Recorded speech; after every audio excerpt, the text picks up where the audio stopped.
My name is Whitney Davis, and I'm 32 years old. 6 months ago, my parents stood in front of 80 guests at their anniversary party and said they wished I didn't exist. My sister smiled.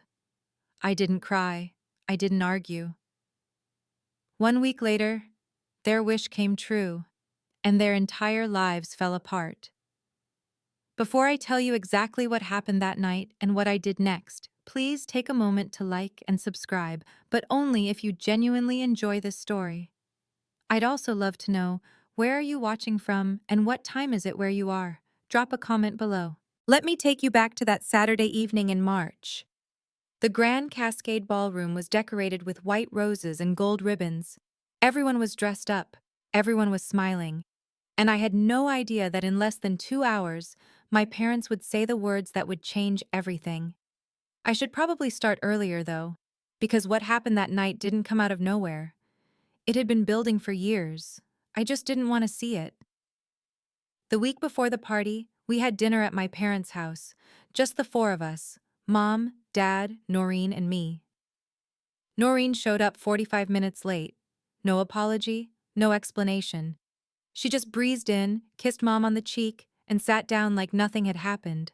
Sorry, she said, not sounding sorry at all. I was working on my business. Mom beamed. Noreen's been so busy. She's expanding her online store. I'd just gotten there on time, like always. I'd even brought dessert, Mom's favorite lemon bars. But nobody mentioned that. How's work, Whitney? Dad asked, cutting into his chicken. Good, I said. Actually, really good. We just closed our Series B funding round. $12 million. Dad nodded absently. That's nice, honey. He turned to Noreen. Have you thought about hiring Whitney to help with your marketing? She's good with numbers. I stared at him. I wasn't a marketer. I was a CFO. But he didn't know the difference. Noreen launched into a complaint about how hard it was to run her store, how the algorithm was against her, how nobody appreciated handmade goods anymore. Mom jumped in immediately. Sweetie, do you need money? We can lend you $5,000. Would that help? $5,000, just like that. Last year, I'd asked to borrow $2,000 to fix my car after an accident. Dad had said, You have a good job, Whitney. You should be able to handle that yourself. I didn't bring it up. I never did. Then Noreen reached across the table and took the last lemon bar, the one I'd been saving, without asking. Mom laughed. You too. Sisters share everything, right? I smiled, but I felt something crack inside me. I should have seen it coming. But I still believed that night would be different. I was wrong. The party preparations took over my entire weekend. I spent Saturday booking the final details with the venue coordinator, confirming the menu, and triple-checking the guest list. Sunday, I drove to the ballroom to make sure the seating chart made sense and the floral arrangements matched what Mom wanted. I paid the $3,000 deposit myself. Mom and Dad didn't know. Their credit card had been declined, and I didn't want them to be embarrassed. I just quietly used mine and told them the venue had waived it as a courtesy. Noreen showed up 30 minutes before the guests arrived. She looked stunning, hair perfect, dress perfect, makeup perfect. She immediately pulled out her phone and started posing with Mom and Dad by the entrance. This lighting is amazing, she said, snapping photo after photo. Within minutes, she'd posted to Instagram. So grateful for my amazing parents. Family, first number 35, years strong. The comments poured in. You're so beautiful. What a lucky family. Your parents must be so proud. When the guests started arriving, everyone gravitated toward Noreen. She had that effect. Bright, bubbly, magnetic. Oh my goodness, Noreen, you look absolutely stunning, one of Mom's friends gushed. Your parents must be so proud of you. Nobody asked about me. When Mom introduced us to a couple from Dad's old company, her voice changed. This is Noreen, my baby girl.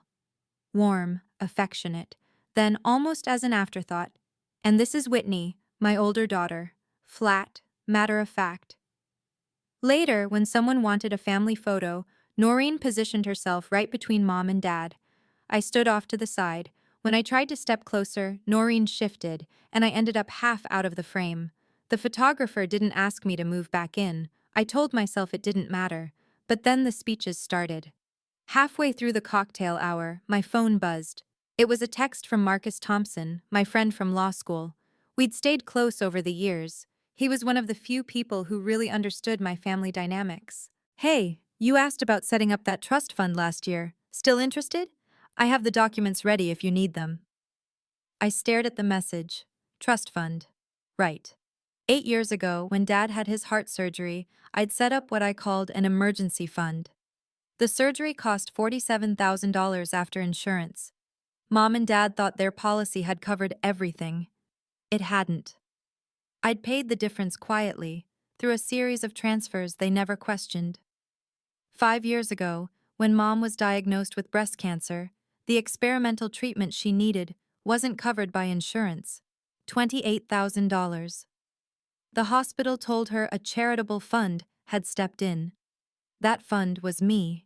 2 years ago, Noreen had asked Mom and Dad for $15,000 to start her online store. They didn't have it, so they asked me. I gave it to them, and they gave it to Noreen. They promised to pay me back in 6 months. I never saw a dollar of it. There were other things, too.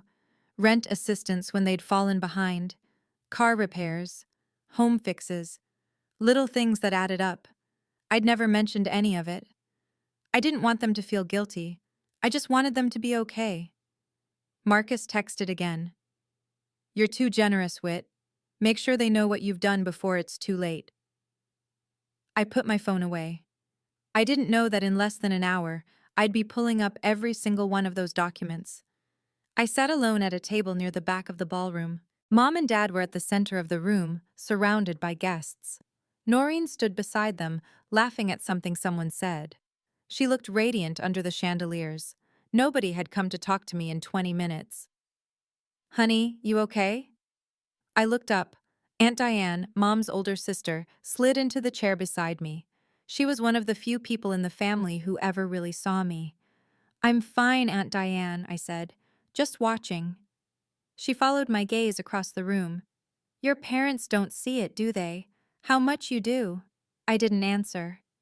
Diane sighed. I've tried talking to Linda about it. She just says you're independent and Noreen needs more support. She shook her head. It's not fair. It's fine, I said automatically. It's not fine. Diane's voice was gentle but firm. You've been taking care of them for years, and they don't even notice. I felt a lump rise in my throat. I swallowed it down. If tonight went like every other family gathering, I'd stay quiet. I'd smile. I'd go home alone and tell myself it didn't matter. But it did matter. If I stayed silent, I'd lose the only thing I had left, my self-respect. I glanced back at my parents. They were posing for another photo with Noreen, all three of them glowing. I wasn't in the picture. Diane squeezed my hand. Whatever happens tonight, just know. I see you. I nodded, not trusting myself to speak. I didn't know yet that Aunt Diane would become the most important witness of the night.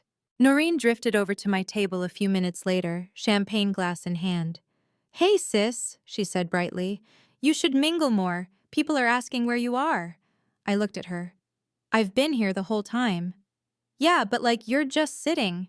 She gestured vaguely toward the crowd. You should smile more. It's Mom and Dad's big night. I took a slow breath. Did you ever pay them back that $15,000? Noreen blinked.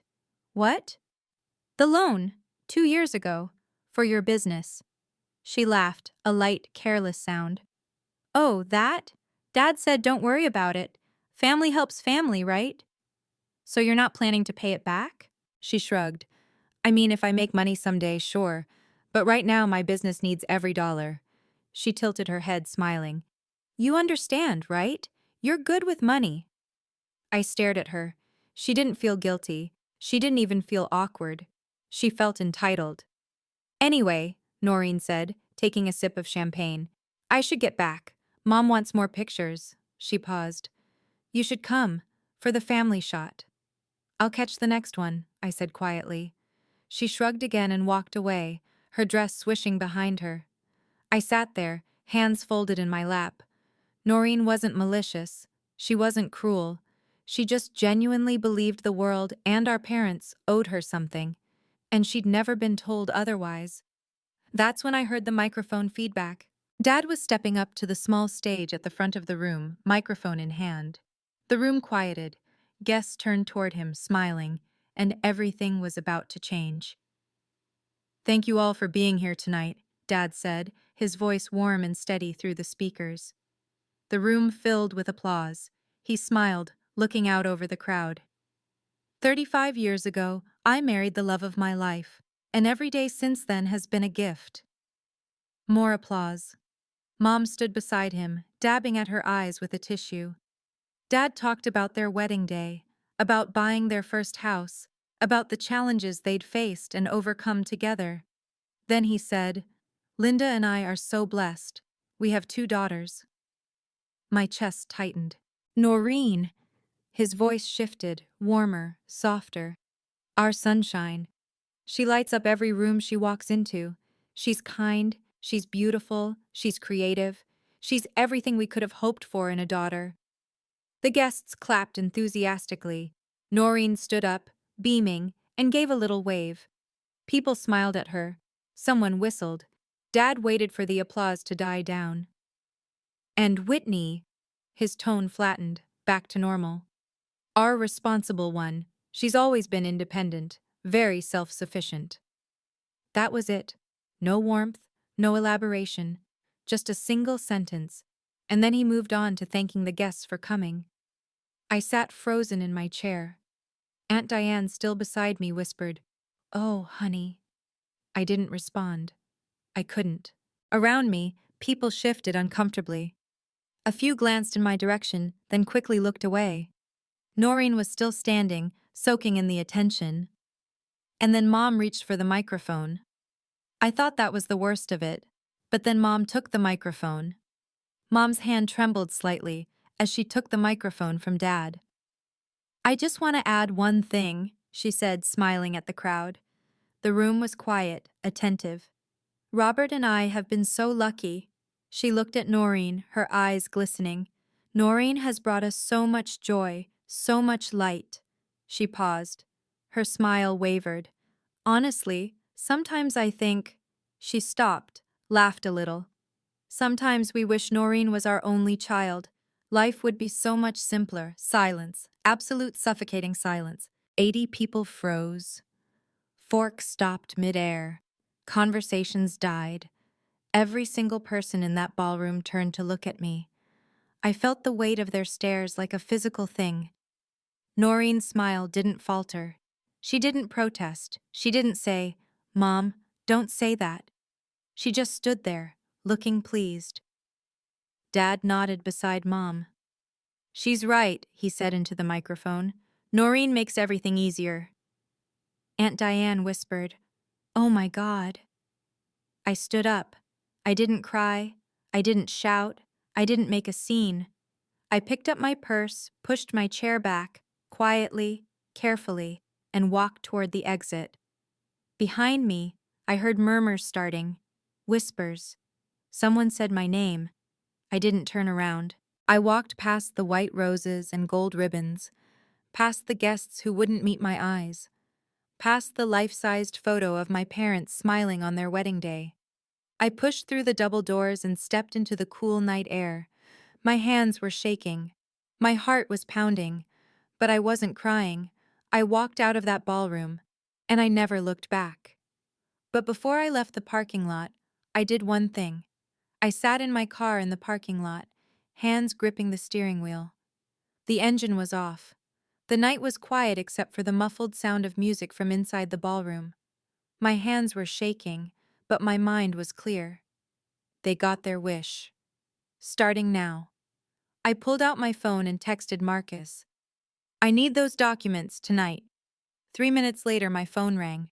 "What happened?" Marcus asked. "They said they wish I didn't exist." My voice was steady, calm. "So I'm going to disappear." "Wait, are you sure?" "I've never been more sure of anything in my life." There was a pause. Then Marcus said, "Okay, but we do this right. Legal, clean, no emotion, no revenge, just boundaries." That's exactly what I want. Where are you? Still at the venue. Come to my office. I'll meet you there in 30 minutes. I started the car. As I pulled out of the parking lot, I saw people starting to leave the ballroom. A few of them glanced toward my car, but no one approached.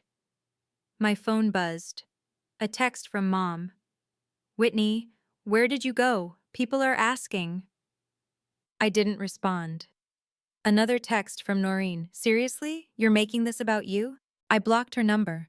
Then I drove to Marcus's office in downtown Seattle. The streets were mostly empty. The city lights blurred past my windows. I felt something I hadn't felt in years. Relief. For the first time in my life, I wasn't trying to fix something. I wasn't trying to smooth things over. I wasn't trying to make everyone else comfortable. I was choosing myself. I didn't go home that night. I went to Marcus's office, and we started planning. If you've ever been the responsible one in your family, the one who gives everything but gets nothing back, you know exactly how this feels. Before we continue, I want to ask, have you ever had to set a boundary with family? How did they react? Share your story in the comments.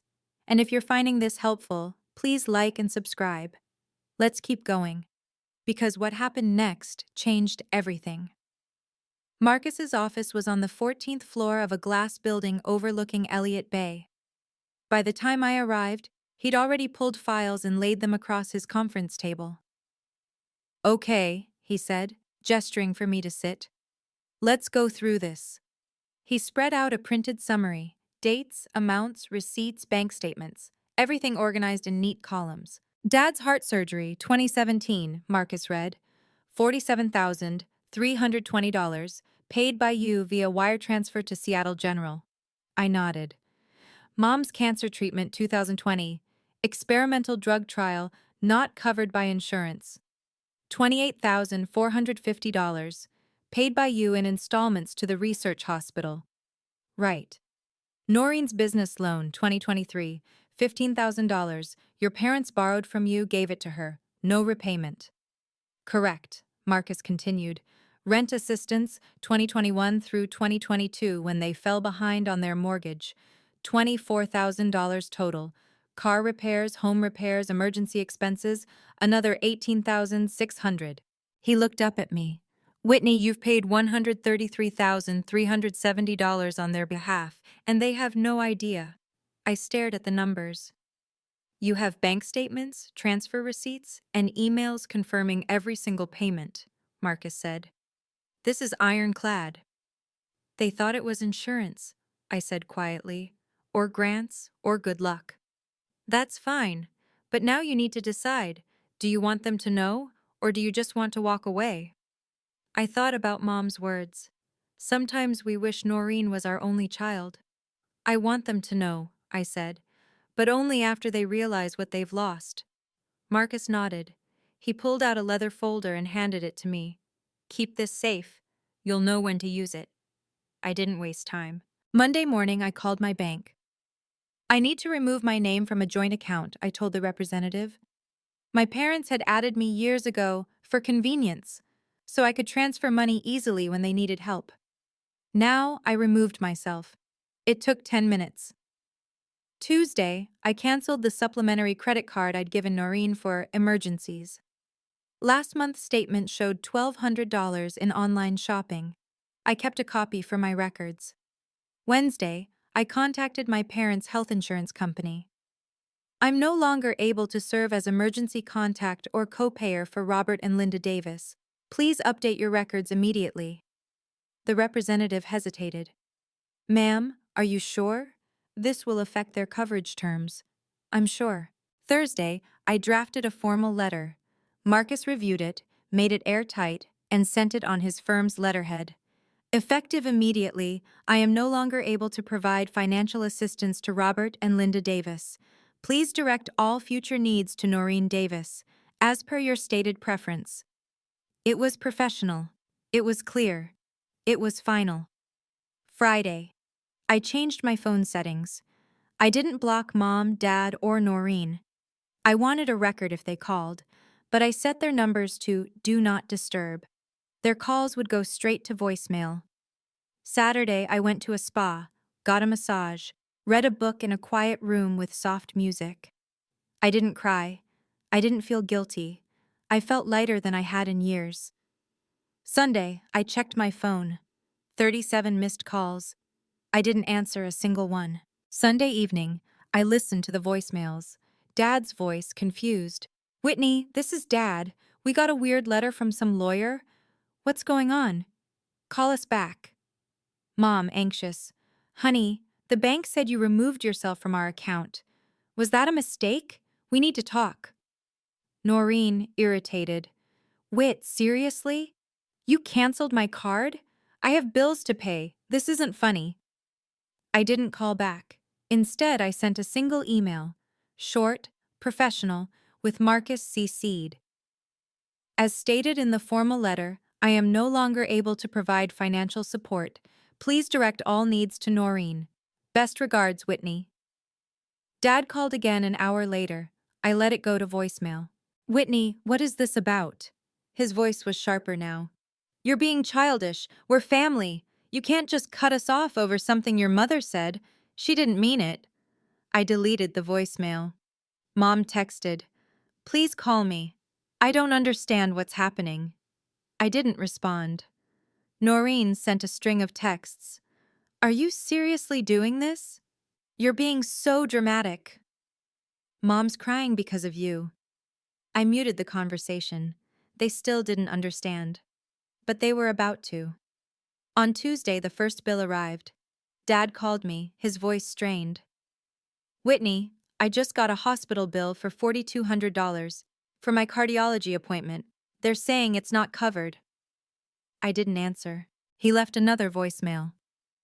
"The insurance company said something about a third-party payer being terminated. What does that mean? Did you do something?" I saved the voicemail, but I didn't call back. By Wednesday, Mom had received her bill too. They called Noreen. And that's when everything started to unravel. Thursday morning, Mom called the hospital billing department. I know this because Aunt Diane told me later. She'd been at their house when it happened.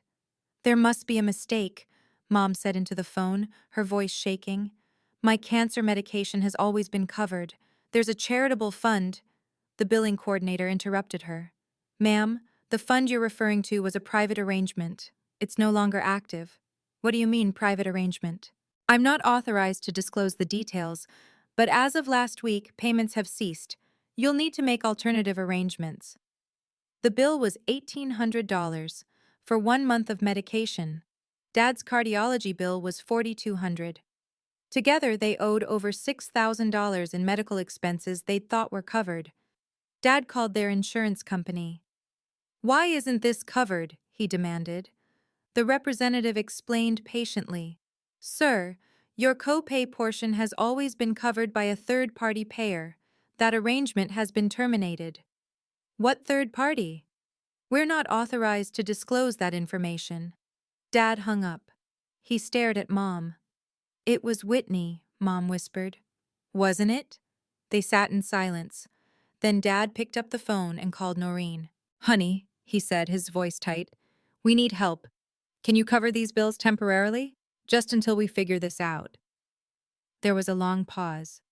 "How much?" Noreen asked. "About $6,000 this month." Noreen's voice went high. "What?" "Dad, I don't have that kind of money." "But you said your business was doing well." "I mean, I'm working on it, but I can't just pull $6,000 out of nowhere." "What about the $15,000 we gave you?" Silence. "That's invested in inventory," Noreen said finally. "I can't touch it." That's when Aunt Diane called me, and everything changed. I was at work when Aunt Diane called. "Whitney," she said, "I'm at your parents' house. You need to hear this." I could hear voices in the background. Dad's raised and frustrated. Mom's tearful. "What's going on?" I asked. "Your parents just realized Noreen can't help them, and they're panicking." I heard Dad's voice. So you can't help us at all? Noreen, crying now. I'm sorry, I don't know what to do. Can't you ask Whitney? She won't answer our calls, Mom said. Well, Noreen's voice cracked. Maybe you shouldn't have said what you said at the party. Silence. Then Mom, very quietly. What? You said you wished I was your only child, Noreen said, in front of everyone. What did you think would happen? I heard Mom start to cry. Aunt Diane spoke into the phone. They're starting to understand, but they need to hear it from you. I'm not ready, I said. I know, but I think Sunday dinner might be the time. Let them see the proof. Let them understand what they've lost. Why would I do that? Because if you don't, they'll never learn, and Noreen will keep playing victim. I was quiet for a long moment. I'll think about it, I said. Bring Marcus, Diane said, and bring your documents. After we hung up, I sat at my desk, staring at my computer screen. Part of me wanted to let them figure it out on their own, let them struggle, let them feel what I'd felt. But another part of me, the part that still loved them despite everything, wanted them to know the truth. Not for them, for me. I agreed, but I had one condition. Marcus had to be there. This is the moment where everything shifts. If you've ever wondered whether setting boundaries actually works, or if it just makes things worse, keep watching. Because what happens next proves that sometimes the most powerful thing you can do is step back and let people face the consequences of their own choices. Drop a comment. Have you ever had to let someone figure it out on their own? Hit like if you're still with me, and let's see how this unfolds. Saturday afternoon, Aunt Diane called again. Sunday dinner, she said. Your parents want to talk. They're desperate, Whitney. They still don't fully understand, but they're starting to. What did you tell them? I asked. Nothing specific. Just that they need to listen to you, really listen. I hesitated. Honey, Diane said gently, they don't even know what you've done for them. They think you're just being petty about a comment. They have no idea. Maybe they don't deserve to know. Maybe not. But you deserve to tell them. Not for them. For you. I thought about it. If I come, I said slowly, Marcus comes with me, and I bring proof. Agreed. And I'm not going to sugarcoat anything. I wouldn't expect you to. Sunday arrived too quickly. I dressed carefully, professional, composed, a navy blazer, simple jewelry. I wanted to look like someone who had their life together, because I did. Marcus met me in the driveway of my parents' house. He carried a leather briefcase. You ready? He asked. No, I said. But let's do it anyway. We walked up to the front door together. Through the window, I could see them sitting at the dining table. Mom, Dad, Noreen. They looked tired, stressed, good, I thought. Then immediately felt guilty for thinking it. Aunt Diane opened the door before I could knock. Thank you for coming, she said quietly. I stepped inside. Mom looked up. Her eyes were red. Whitney. Dad stood. We need to talk about this. You can't just... Sit down, I said. My voice was calm, steady. Dad sat. Marcus placed his briefcase on the table, and the room went silent. We sat around the dining table, the same table where we'd had countless family dinners over the years. But this time, everything felt different. Mom twisted a napkin in her hands. Dad's jaw was tight. Noreen sat with her arms crossed, looking anywhere but at me. Whitney, Mom started, her voice trembling. What is going on? Why are you doing this to us? I'm not doing anything to you, I said evenly. I'm simply stepping back. Stepping back? Dad's voice rose. You cut us off. We have bills we can't pay. The hospital is threatening to send us to collections. Then ask Noreen. I looked at my sister. You said you wished she was your only child. Mom flinched. That was just... I didn't mean it like that. How did you mean it? She opened her mouth, closed it. No words came out. Noreen shifted uncomfortably. Whit, come on. Mom says stuff like that all the time. You're being too sensitive. I turned to her. Do I? She blinked. What? Am I being too sensitive? Or are you just used to getting everything you want? That's not fair. You owe them $15,000, I said calmly. Have you paid any of it back? Noreen's face flushed. I'm working on it. For 2 years? My business— Your business is failing, I said. Not cruelly, just factually. And they keep bailing you out. Whitney, that's enough, Dad said sharply. I looked at him. Is it? Marcus cleared his throat. Mr. and Mrs. Davis, I think you need to see something. He opened his briefcase and pulled out a folder. Mom stared at it. What is that? Marcus placed it on the table. This is a financial summary, notarized and verified. The room went completely still. Marcus opened the folder and spread the documents across the table. This is every payment Whitney has made on your behalf over the past 8 years, he said. Dad leaned forward. What? Marcus read from the summary, his voice professional and clear. Dad's heart surgery, 2017, $47,320, paid by Whitney Davis via wire transfer to Seattle General Hospital. Mom's hand flew to her mouth. Mom's cancer treatment, 2020, experimental drug trial, $28,450, paid by Whitney in 6 installments to the University of Washington Medical Center. Dad stared at the papers. But the hospital said, Noreen's business loan, 2023, $15,000, never repaid. Noreen's face went pale. Marcus continued, rent assistance, 2021 through 2022, when you fell behind on your mortgage, $24,000 total. Miscellaneous expenses, car repairs, home repairs, emergency costs, $18,600. He looked up. Total, $133,370. The silence was deafening. Mom looked at me, tears streaming down her face. Whitney, you paid for all of this? Yes, I said simply. But the insurance, the hospital said there was a fund. I was the fund. Dad's voice was barely a whisper. Why didn't you tell us? Because I didn't want you to feel like you owed me, I said. I just wanted you to be okay.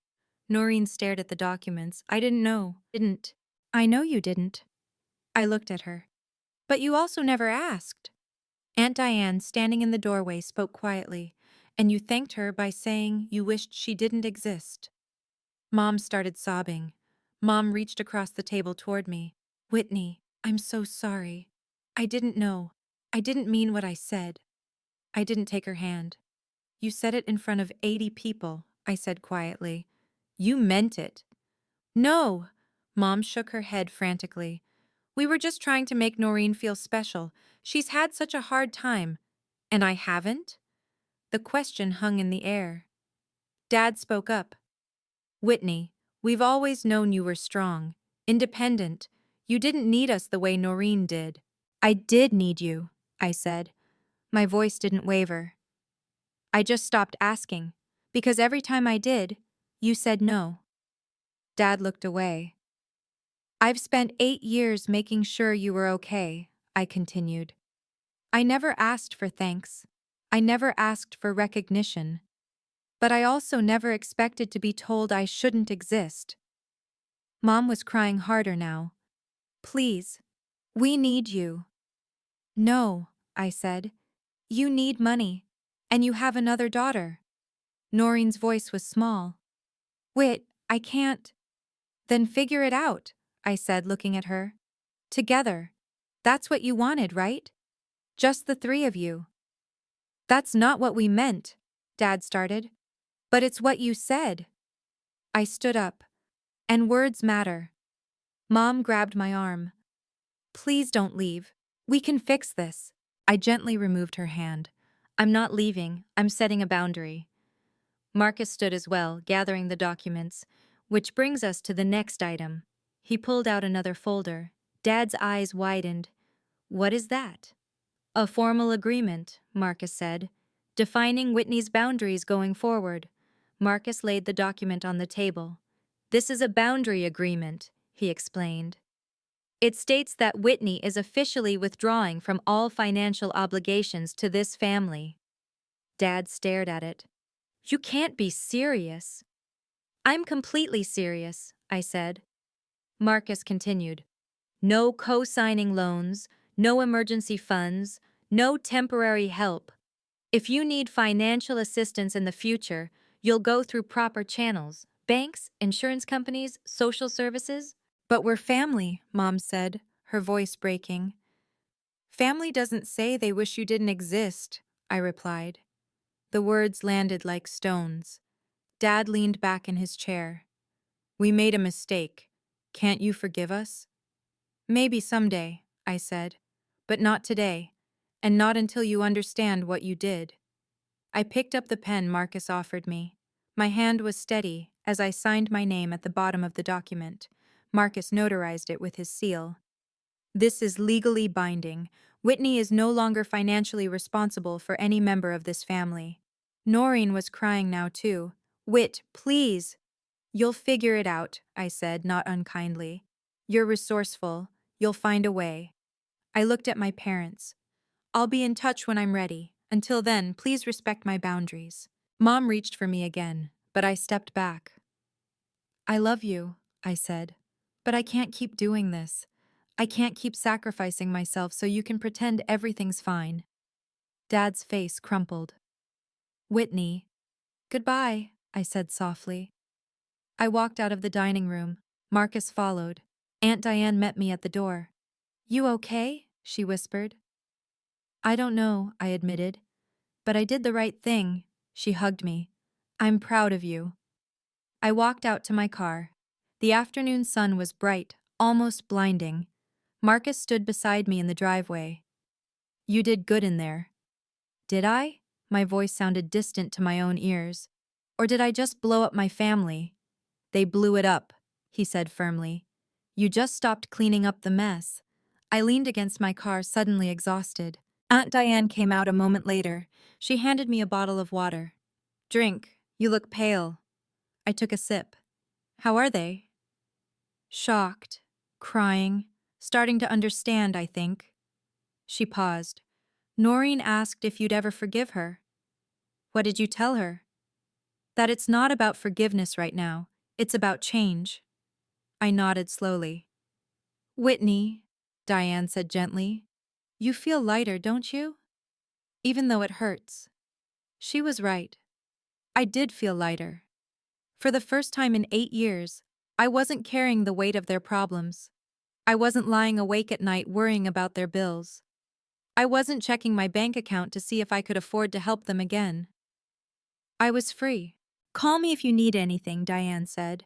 And for what it's worth, I'm proud of you. What you did in there took more courage than most people have. I hugged her. Thank you. For everything. I got in my car and drove home. On the way, something strange happened. I started crying, not from sadness, but from relief. Years of tension, of trying to be enough, of hoping they'd see me, it all released at once. By the time I pulled into my driveway, I felt emptied out, but also, somehow, whole. I thought that was the end, but it was just the beginning. 1 month later, Aunt Diane called with an update. Your parents hired a financial advisor, she told me. They're restructuring everything. How's it going? I asked, genuinely curious. Hard. They had to sell Dad's second car. They switched to a cheaper insurance plan. Your mom's applying for Medicaid assistance for her cancer medication. I felt a pang of guilt, then reminded myself, this isn't my responsibility anymore. And Noreen? I asked. Diane sighed. She closed her online store. It was losing $8,000 over the past 6 months. She got a part-time job at a retail store in Bellevue. How's she handling it? Better than I expected, actually. I think reality is finally setting in. There was a pause. They called you, didn't they? I said. Once. Your dad left a voicemail. Did you listen to it? I had. Late one night, when I couldn't sleep, Dad's voice had been quiet, defeated. "Whitney, we understand now. We're sorry. We hope someday you can forgive us. We we miss you." I'd saved the message, but I hadn't responded. "I'm not ready yet," I told Diane. "I know, and that's okay. Take your time." After we hung up, I sat on my couch, staring at my phone. Part of me wanted to call them back, to fix things, to make everything okay again. But I knew that if I did, nothing would change. They'd fall back into old patterns, and so would I. So I waited. And then 2 weeks later, something unexpected happened. I got an email from Noreen. The subject line read, "I'm sorry." I almost deleted it, but curiosity got the better of me. I opened it. "Wit, I know you probably don't want to hear from me, but I need to say this. I didn't realize how much you did. I thought Mom and Dad were just lucky. I thought things worked out for them because they were good people. I didn't know it was you. I also didn't realize how much I took for granted. The credit card, the loan, the way they always bailed me out. I thought that was normal. I thought that's what families did. But it's not normal. And it's not fair. I'm working now, retail, part-time. It's not glamorous, but it's honest. And I'm paying Mom and Dad back. Slowly. $50 a week. It'll take me years, but I'm doing it. I also told them the truth, that I can't be their safety net. That I'm barely keeping myself afloat. They're scared. And I think they finally understand what they lost when they pushed you away. I don't expect you to forgive me. I don't even know if I deserve it. But I wanted you to know. I see you now. And I'm sorry. I read the email 3 times. It wasn't perfect. It didn't undo the damage. But it was real. I didn't respond immediately. I needed time to think. But I didn't delete it either. A week later, I sent a short reply. "I appreciate your honesty. Let's take it slow." Noreen wrote back within an hour. "Thank you. That's all I can ask for." It wasn't forgiveness, but it was a start. Word spread. Not through gossip. At least, not malicious gossip.